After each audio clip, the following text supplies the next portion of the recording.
Moi demain, la nouvelle convention, elle passe, pas sûr de continuer dans le médical. Sur le chiffre d'affaires, aujourd'hui, on prévoit, suivant les études, 30 à 40% de perte de chiffre d'affaires. Le taxi est là pour répondre au service public. Le taxi est là aujourd'hui par rapport à une demande, par rapport à un besoin, par rapport aux patients. La CNAM fait croire à l'opinion publique que le taxi est là pour profiter d'un système, alors que c'est tout le contraire. Les Savoyards, venez! Ah, vous allez trouver ici le Vaucluse, les Savoyards! Venez, vous allez voir qu'avec les taxis, c'est une vraie fin que ça doit être là! Donc on vous emmerde! D'accord! Hey, à propos! Je suis locataire. Je fais du transport médical à l'année et je fais également du transport touristique durant la saison hivernale de décembre à avril. Une entreprise qui travaille à moins 40%, autant qu'elle arrête tout de suite.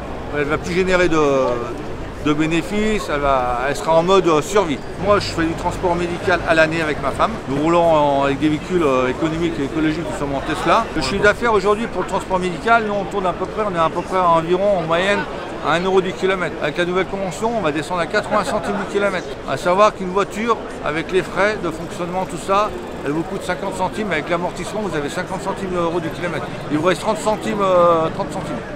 Et sur ces 30 centimes, vous allez payer des charges. Moi, demain, la nouvelle convention, elle passe. Je suis pas sûr de continuer dans le médical. Je viens du transport routier, je remonte dans un camion, je viendrai mieux ma vie. Sur le chiffre d'affaires, aujourd'hui, on prévoit, suivant les études, 30 à 40% de perte de chiffre d'affaires. Donc en fait, avec cette réforme, on a une durée de vie, une fois qu'elle est applicable, maximum 6 mois. Et encore. Et vous faites souvent du transport, entre guillemets, de conventionné de santé Pratiquement, quand on est en banlieue, et pratiquement jusqu'à 90% du chiffre d'affaires. Si on compte le panier moyen à l'époque du transport sanitaire, il était dans les 47 €, si ma mémoire est bonne. Aujourd'hui, il a augmenté, mais il ne faut pas oublier que l'inflation aussi elle a augmenté. Donc nous, on a périodiquement les augmentations de tarifs. Les tarifs sont décidés par l'État. Donc on a 1% ou 2%, mais quand vous regardez sur les 4 dernières années, on a pris à peu près 2 ou 3%. Donc le panier forcément de 47% est passé à 61 €, mais les augmentations sont justifiées. Même vous constatez même dans la vie que votre panier a augmenté, votre sandwich que vous l'avez payé il y a 4 ans, 5 ans, vous ne le payez pas le même prix aujourd'hui, quoi.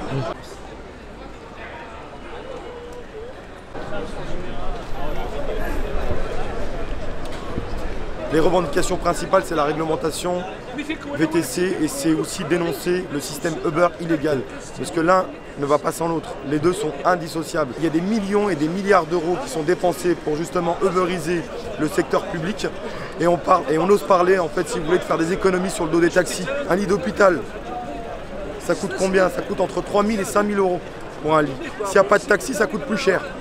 Donc les taxis contribuent justement à désengorger les hôpitaux quand ils interviennent sur le terrain. Donc le taxi est là pour répondre au service public. Le taxi est là aujourd'hui par rapport à une demande, et une demande qui est faite par la CNAM et par rapport à un besoin par rapport aux patients. La CNAM fait croire à l'opinion publique que le taxi est là pour profiter d'un système, alors que c'est tout le contraire.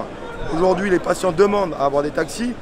Beaucoup de patients, pour certains cas, on est obligé à faire du transport individuel de personnes. La vraie cause de cette mobilisation, et tout le monde l'a compris, c'est pour ça que les taxis sont venus de tous les départements, l'uberisation et la privatisation justement du secteur public. Pour vous donner un ordre d'idée, en Savoie, il y a des boîtes de transport en Savoie qui emploient jusqu'à 200 personnes et 200 chauffeurs qui sont correctement et dignement payés. Aujourd'hui, Uber crée de la précarisation